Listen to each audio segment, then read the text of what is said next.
is lekker om volgende weer saam met jou te kan kuier en gesels rondom 'n lekker koppie koffie. Ek hoop jy het joune daar by jou as jy in die kar is. Wag maar tot jy by die office is, né? En saam met my vandag is Bernie. Lekker om saam met jou te kuier vandag. Môre, ja nee, lekker om hier te wees. Ja, wat 'n seën. Marco en Dieter is nie net hier as ons laf moet wees nie, of by die kinders moet wees nie. Ek wil sommer wegspring vandag met 'n skrif uit Romeine 10 vers 14 tot 15 toe, wat sê, "But how can they call on him to save them unless they believe in him? And how can they believe in him if they've never heard about him? And how can they hear about him unless someone tells them? And how will anyone go and tell them without being sent? That is why the scripture says, how beautiful are the feet of messengers who bring the good news."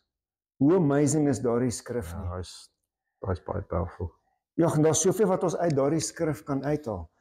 Wat sê dat, hoe mooi is die voete van diegene wat uitgaan om die boodskap van Jesus daar buite te bring. En ek weet, Pastor Karel het hierdie Sondag bietjie gesels oor uitreik en oor sending en alles wat daarmee saamgaan.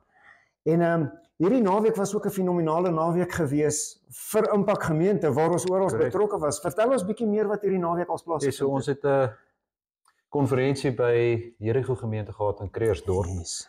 En wat 'n amazing experience was dit nie? Van Vrydag aand, Saterdag se 2 dienste, Sondag se 2 dienste en ewen die kids ministry gedeelte. Alles het in lyn geloop. Elke prediker wat daar was, se boodskap was dieselfde sonder dat hulle met mekaar gesels het.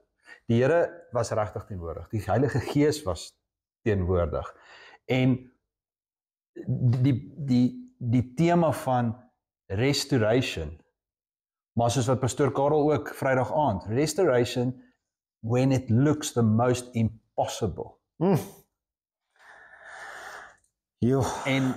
En hoe dit mense nie net vir die gemeente aangeraak het nie, maar vir restaurasie van die gemeente nie, maar vir die mense wat daar was. Individuele wat daar was, wat dit nodig gehad het om te weet, ek het hierdie saad, dit moet geplant word, sodat ek 'n opbrengs kan kry. Sodat wanneer ek in die onmoontlikheid, daar's nie reën nie, maar hier kom plantjies op.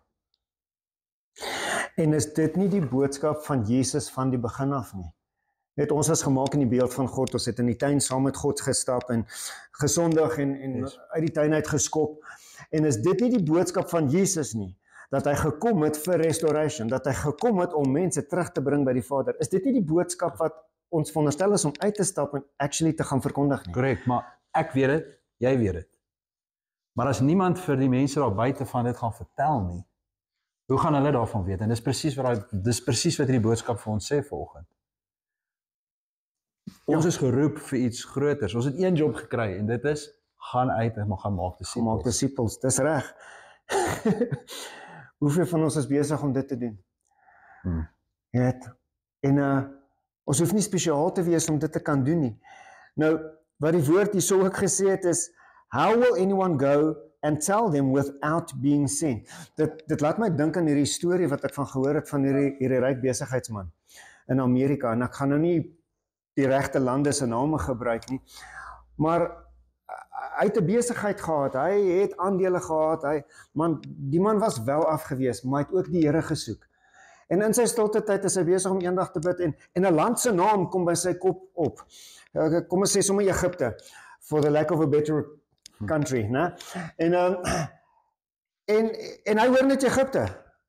En soos wat hy deur die volgende paar dae gaan, is al wat hy hoor is Egipte. En hy verkoop sy goed. En hy klim op 'n vliegtuig en hy kom in Egipte aan. Want al wat hy gehoor het is Egipte. En daar sit hy op die lughawe. Hy het nou gedink hy gaan daar aankom en mense gaan klaar weet hulle moet hom ontmoet en daar sit hy en niks gebeur nie. En hy sit daar vir 'n week. Boek maar aan by die hotel. Hy weet nie wat moet nou gebeur nie, maar hy is daar by die lughawe. En want dis waar die Here, hy gevoel het, die Here sê vir hom, Egipte. En na 'n week kom die woord van die Here na hom toe. Hy sê, ek het nooit vir jou gesê dat jy moet self Egipte toe gaan. Ek het nooit vir jou gesê, dit is my droom vir jou nie. Ek het eintlik net gesê, jy moet geld Egipte toe stuur. Daar's sendlinge daar waar dit nodig het. Jy weet, so almal se taak is nie noodwendig om te gaan nie, maar hulle het verskillende rolle, hulle het verskillende take. Ja, dis van ons is geroep om te gaan, van ons is geroep om finansiëel te ondersteun sodat iemand anders te kan gaan. En vanaf ons is net geroep om in ons binnekamer te gaan en te bid vir die mense wat gaan, vir die sendelinge wat daar is. Maar dit beteken nie dat die een minder belangriker is as die ander nie. Want almal het 'n taak om te doen. Almal het 'n taak om te doen. En die taak se gevolgtrekking gaan wees die redding van iemand se lewe. Jesus het daardie actually gekwoteer terwyl hy met die disippels gepraat het. Was hy besig om te sê die een plant, die een maak nat, die ander een oes maar almal het deel aan dieselfde harvest. Korrek. Is dit nie maar basies waaroor dit gaan nie? Efesiërs 4 kom Paulus en hy sê, Bernie is die oog, ek is die oor, Werner daar is die toon, hy's 'n mooi toon, hy's 'n groot toon, en die volgende een is die mond, en die volgende een is 'n knie, maar ons is almal deel van een liggaam, en hy is die hoof. Yes. En ons taak is om deur die hoof gelei te word om te gaan en te verrig dit wat hy ons daar gestel het om te kan doen. Ja. Wow. So vanoggend met ons ore moet gespits wees, sodat ons nie soos daai voorbeeld wat jy nou genoem het, verkeerd hoor, alles opgee. Dis nie nodig nie. Dis nie wat God wil hê nie. God wil nie hê jy moet na 'n sendingveld toe gaan en miserable wees nie. Die ou wat gaan dit actually geniet, want dit is deel van hom. Dis deel van hom. Dit is sy passie, dis wat hy wil doen. En dit is wat sending moet wees. Dit moet lekker wees. Dit moenie dit gaan challenging wees. Dit gaan uit jou comfort zone uit wees. Maar dit gaan nog steeds vervullend wees. Kom ons noem dit, dis nie altyd lekker nie. Nou gaan ek ook, die pastoor moet dit seker nou nie sê nie. Ministry is nie altyd lekker nie. Ja. Dis it's fulfilling. Maar die challenges wat saam met goed kom is nie altyd, kyk, Paulus sê, wees joyful wanneer jy deur al hierdie goed gaan, hè? Ek weet nie hoe hy dit reg gekry het.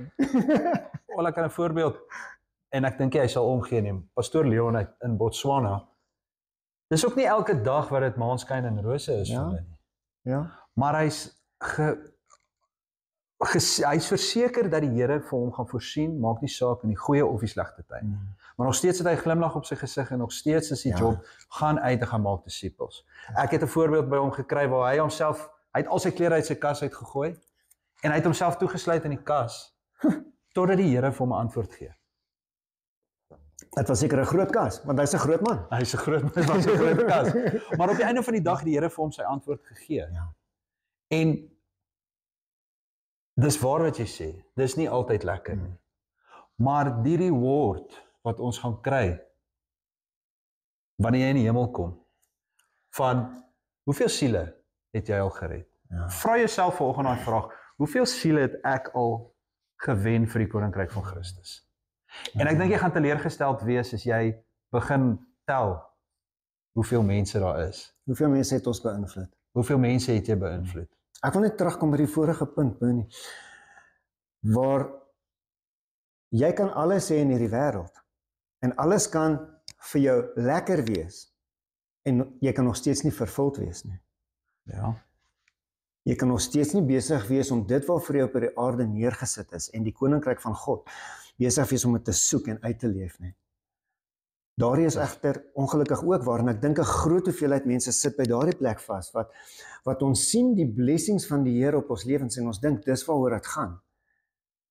Terwyl hy eintlik gesê het, nee, daar's 'n groter doel, daar's 'n groter prentjie. En ons gaan, wanneer ons weer met jou praat, gaan ons verder praat oor wat is daardie groter prentjie, wat God dan vir elkeen van ons het.